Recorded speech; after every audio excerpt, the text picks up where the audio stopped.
नमस्कार दोस्तों, मैं हूं एस्ट्रोलॉजर मीनाक्षी और आज के इस वीडियो में बहुत बहुत स्वागत करती हूं आप सभी कुंभ राशि वाले लोगों का, यानी कि एक्वेरियस ज़ोडिएक का। दोस्तों, मई का महीना वर्ष 2025 का दूसरा सबसे महत्वपूर्ण महीना माना जा रहा है, क्योंकि तीन ग्रह गोचर करने वाले हैं।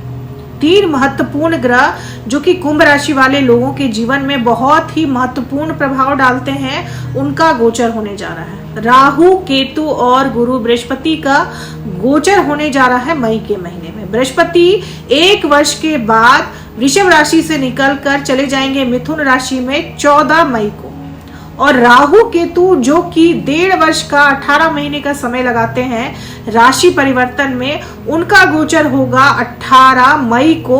और राहु चले जाएंगे आपके पहले भाव में यानी कि कुंभ राशि में, और केतु चले जाएंगे आपके 7वें भाव में यानी कि सिंह राशि में। तो बहुत महत्वपूर्ण रहने वाला है, बहुत इंपॉर्टेंट रहने वाला है इन तीनों ही ग्रहों का गोचर आप सभी कुंभ राशि वाले लोगों के लिए। सबसे पहले बात करें आपके सेहत की, तो सेहत के लिहाज से आपके लिए मई का महीना मिला जुला रह सकता है। कोई बड़ी समस्या आपको नहीं रहेगी, छोटी मोटी परेशानियां आपको हो सकती है, खासकर आपके सिर के हिस्से में आपको परेशानी हो सकती है, क्योंकि राहु गोचर करेंगे 18 मई को आपके पहले भाव में। तो राहु आपको सिरदर्द की शिकायत दे सकते हैं, आपको माइग्रेन दे सकते हैं, आपको नींद की समस्या रह सकती है, क्योंकि राहु जब पहले भाव में होते हैं तो नींद आने में बड़ी परेशानी होती है, नींद की परेशानी रह सकती है, आप में आलस भी रह सकता है, तो क्योंकि राहु जो है वो थोड़ा सा लेजी बना देते हैं। लेकिन सेहत से जुड़ी कोई बड़ी समस्या इसलिए नहीं होगी दोस्तों, क्योंकि बृहस्पति का गोचर जब 14 मई को आपके 5वें भाव में होगा, तो वहां से वो अपनी नवी दृष्टि डालेंगे आपके पहले भाव पे, यानी कि आपके लग्न पर। तो जो भी सेहत से संबंधित परेशानियां आपको रहेंगी, उन सभी को दूर करने का काम करेंगे बृहस्पति देव, क्योंकि बृहस्पति की दृष्टि में अमृत होता है। बृहस्पति जहां बैठते हैं वहां से ज्यादा अच्छे परिणाम वो देते हैं जहां वो देखते हैं। तो जब आपके पहले भाव को देखेंगे, और पहला भाव आपके सेहत का होता है, आपकी बॉडी का होता है, आपकी पर्सनालिटी का होता है, तो बृहस्पति यहाँ पर अच्छे परिणाम देंगे। बात करते हैं आपके नौकरी की, आपके करियर की। आपके 10वें भाव के कारक हैं मंगल देव, और मंगल देव नीच के हो गए हैं, और मई के महीने में वो नीच के ही रहेंगे। तो मंगल की ये जो स्थिति है ये आपके लिए अच्छी नहीं है। आपके नौकरी में समस्या आ सकती है, आपको जॉब से रिलेटेड परेशानियां आ सकती है, क्योंकि 10वें भाव के कारक ही आपके नीच के हो गए हैं, और उन पर कोई शुभ दृष्टि भी नहीं पड़ रही है। तो यहाँ पर मंगल देव आपके कार्य क्षेत्र में समस्याएं खड़ी कर सकते हैं। आपके बॉस से आपकी अनबन हो सकती है, आपके कलीग से आपकी अनबन हो सकती है, ट्रांसफर हो सकता है आपका किसी ऐसे जगह पे जहां आप नहीं जाना चाहते हैं। तो इस तरह की समस्याएं आपको आपके जॉब में रह सकती है। आप जॉब स्विच करने की भी सोच सकते हैं, बदलने की भी सोच सकते हैं। तो इस तरह की भ्रम की स्थिति भी दे सकते हैं आपको मंगल देव। एग्रेशन रह सकता है आप में, गुस्सा रह सकता है, फ्रस्ट्रेशन रह सकता है, वर्कलोड बहुत ज्यादा रह सकता है। तो फिलहाल आपको अपने कार्यालय में, अपने जॉब में, अपनी नौकरी में काफी संयम की जरूरत पड़ेगी। आप अपने एग्रेशन में कोई भी ऐसा डिसीजन ना लें जिससे आने वाले समय में आपको पछताना पड़े। मंगल जैसे ही यहाँ से हटेंगे ये परिस्थितियां सुधर जाएंगी, लेकिन तब तक आपको संयम रखने की जरूरत है, तब तक आपको पेशेंस रखने की जरूरत है। तो किसी से भी कुछ भी ऐसा उल्टा पलटा नहीं बोलना है जिस वजह से आपके नौकरी में आपको परेशानी आ जाए। बात करें आपके बिजनेस की, तो बिजनेस के लिए बहुत अच्छा महीना है मई का महीना, क्योंकि बृहस्पति का गोचर आपके 5वें भाव में होगा। 5वां भाव इन्वेस्टमेंट का होता है, और बृहस्पति यहाँ से 7वीं दृष्टि डालेंगे आपके 11वें भाव में। 11वां भाव आपके बिजनेस का होता है, आपके लाभ का होता है।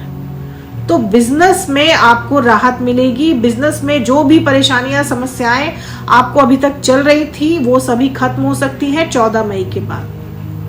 आपका बिजनेस जो है वो रफ्तार पकड़ सकता है। इन्वेस्टमेंट भी आप कर सकते हैं। 18 मई के बाद आप जो भी इन्वेस्टमेंट करेंगे उसमें आपको लाभ हो सकता है, क्योंकि राहु और शनि का श्रापित योग भी खत्म हो जाएगा। तो बिजनेस के लिए, व्यापारियों के लिए मई का महीना 14 मई के बाद बहुत ही अच्छा रहने वाला। स्टूडेंट्स की बात की जाए तो स्टूडेंट्स के लिए बहुत ही बेहतरीन महीना है मई का महीना। तैयार हो जाइए किसी बड़ी खुशखबरी के लिए, क्योंकि बृहस्पति आ रहे हैं आपके 5वें भाव में। बृहस्पति देव बहुत ही अच्छे परिणाम देंगे विद्यार्थियों को। विद्यार्थी अगर अभी तक प्रेशर में थे तो उनका प्रेशर कम हो सकता है, उनका तनाव कम हो सकता है। शिक्षा पे उनका ध्यान अब रहेगा, फोकस रहेगा अपने शिक्षा को लेकर। आप सही फैसला ले पाएंगे, डिसीजन ले पाएंगे। आप अपनी उच्च शिक्षा को लेकर सही डिसीजन ले पाएंगे। उच्च शिक्षा के लिए बृहस्पति की ये स्थिति बहुत अच्छी है, क्योंकि 5वां भाव आपके शिक्षा का होता है। जब गुरु जो कि शिक्षा के कारक हैं, आपके ज्ञान के कारक हैं, तो आपकी शिक्षा में बढ़ोतरी होना तय है।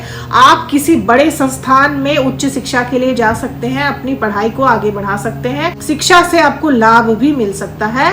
अगर आप शिक्षक हैं, आप टीचिंग लाइन में हैं, तो आपको नई जॉब मिल सकती है, प्रमोशन मिल सकता है, आपको इंक्रीमेंट मिल सकती है, क्योंकि गुरु जो है वो 5वें भाव में शिक्षा के क्षेत्र में विस्तार लाते हैं। अब बात करें आपके दाम्पत्य जीवन की, आपके मैरिड लाइफ की। आपके 7वें भाव के कारक हैं सूर्यदेव, और सूर्यदेव आपके 3रे भाव में चले गए हैं 14 अप्रैल को। सूर्य की ये स्थिति बहुत अच्छी है, क्योंकि सूर्य यहाँ पर उच्च चुके हैं, तो आपके विवाह तय होने की संभावना बढ़ा देते हैं सूर्य देव। अच्छे घर में, अच्छे परिवार में आपका विवाह तय हो सकता है कि आपके पड़ोसियों से, आपके रिश्तेदारों की मदद से आपका विवाह तय हो, क्योंकि 3रा भाव जो है वो आपके पड़ोसी का होता है, आपके रिश्तेदारों का होता है। तो किसी नजदीकी रिश्तेदार की वजह से या फिर पड़ोसियों की वजह से आपका विवाह तय हो सकता है। बहुत अच्छे रॉयल परिवार में आपका विवाह तय हो सकता है, क्योंकि 7वें भाव के कारक सूर्य देव हैं और वो 3रे भाव में उच्च के हैं। तो किसी बड़े अच्छे कुलीन रॉयल परिवार में आपका विवाह तय हो सकता है, इसकी संभावना है। विवाह के माध्यम से आपका भाग्य उदय भी हो सकता है, क्योंकि सूर्य वहां से 7वीं दृष्टि डालेंगे आपके 9वें भाव में। तो जब आपका विवाह होगा उसके बाद आपके भाग्य में अचानक से वृद्धि आ सकती है। हो सकता है विवाह के बाद आपकी लाइफ में सक्सेस आ जाए, स्टेबिलिटी आ जाए। प्रेमी जोड़ों की बात करें तो 14 मई के बाद का समय आप लोगों के लिए भी बहुत अच्छा रहने वाला है, क्योंकि बृहस्पति आ रहे हैं आपके 5वें भाव में। ऐसे जोड़े जो लंबे समय से परेशान थे, बहुत सारे डिस्प्यूट चल रहे थे, बहुत सारी परेशानियां थी, आपके डिस्प्यूट सॉल्व ही नहीं हो रहे थे, आपके कंफ्यूजन खत्म ही नहीं हो रहे थे, मिसअंडरस्टैंडिंग थी, गलतफहमियां थी आप दोनों के बीच में, आप मूव ऑन करने की सोच रहे थे, या फिर सामने वाला आपकी केयर नहीं कर रहा था, आपकी फीलिंग्स को नहीं समझ रहा था, तो ये सभी समस्याएं आपकी दूर हो सकती हैं 14 मई के बाद। जैसे ही बृहस्पति यहाँ पर आएंगे, बृहस्पति की शुभ दृष्टि आपके 5वें भाव पर पड़ेगी, आपके लव अफेयर्स में जो भी परेशानियां हैं उसको खत्म करेंगे बृहस्पति देव। लेकिन आपको ईगो से बचना होगा, क्योंकि बृहस्पति थोड़ा सा घमंड देते हैं, थोड़ा सा ईगो देते हैं, तो ईगो ना रखें। बृहस्पति थोड़ा सा ईगो देते हैं, थोड़ा सा घमंड जरूर देते हैं, तो ईगो ना रखें। बाकी कोई बड़ी समस्या आपके लव रिलेशनशिप में नहीं है भी तो वो सॉल्व हो जाएंगी 14 मई के बाद। ऐसे दंपति जो लंबे समय से, काफी लंबे समय से संतान प्राप्ति के लिए प्रयास कर रहे थे, कोशिश कर रहे थे, लेकिन उनको निराशा देखने को मिल रही थी, उनके लिए 14 मई के बाद का समय किसी वरदान से कम नहीं है। संतान प्राप्ति के पूरे योग बन रहे हैं आपके 14 मई के बाद। बृहस्पति 5वें भाव में संतान देने के लिए बाध्य हो जाते हैं, अगर आपकी जन्म कुंडली में कोई बड़ी समस्या नहीं है, पितृदोष वगैरह नहीं है तो। दोस्तों, ये जो चीजें मैं बता रही हूँ ये गोचरों के आधार पर है। आपको विस्तृत जानकारी के लिए अपनी कुंडली का भी विश्लेषण करवाना चाहिए। गोचर काफी मायने रखते हैं हमारे जीवन में, लेकिन आपकी महादशा क्या चल रही है, आपकी बर्थ चार्ट में ग्रहों की प्लेसमेंट क्या है, इस पर भी निर्भर करता है आपका भाग्य, आपकी डेस्टिनी। तो आपको उसका भी विश्लेषण करवाना चाहिए ताकि आपको सटीक जानकारी मिले। 15 मई के बाद आप नया मकान, नई प्रॉपर्टी या वाहन खरीद सकते हैं, इसकी भी संभावना है, क्योंकि सूर्य आ जाएंगे आपके 4थे भाव में, वृषभ राशि में। और सूर्य जब आते हैं तो आपको मकान, वाहन तो देते हैं, लेकिन जो देते हैं वो फिर मैंने कहा बड़ा देते हैं, रॉयल देते हैं, सबसे अलग देते हैं। अब दोस्तों बात करें उपाय की, रेमेडी की, तो आपको राहु का उपाय जरूर करना चाहिए, क्योंकि राहु पहले भाव में आ रहे हैं। राहु भ्रम की स्थिति देते हैं। राहु आपसे अच्छे को बुरा और बुरे को अच्छा समझने की चेष्टा करवा सकते हैं। राहु बहुत भ्रम देते हैं, कंफ्यूजन बहुत देते हैं, तो आप कंफ्यूज हो जाते हैं, आप डायरेक्शन लेस हो जाते हैं। तो ऐसी परिस्थिति में आपको राहु के बीज मंत्र का जाप जरूर करना चाहिए। खासकर शनिवार के दिन आप 108 बार राहु के बीज मंत्र का जाप करें, क्योंकि जौ जो है वो राहु से रिलेटेड है। तो आप गंगा जल में जौ डालें और उससे भगवान भोलेनाथ का जलाभिषेक करें मंगलवार और शनिवार के दिन।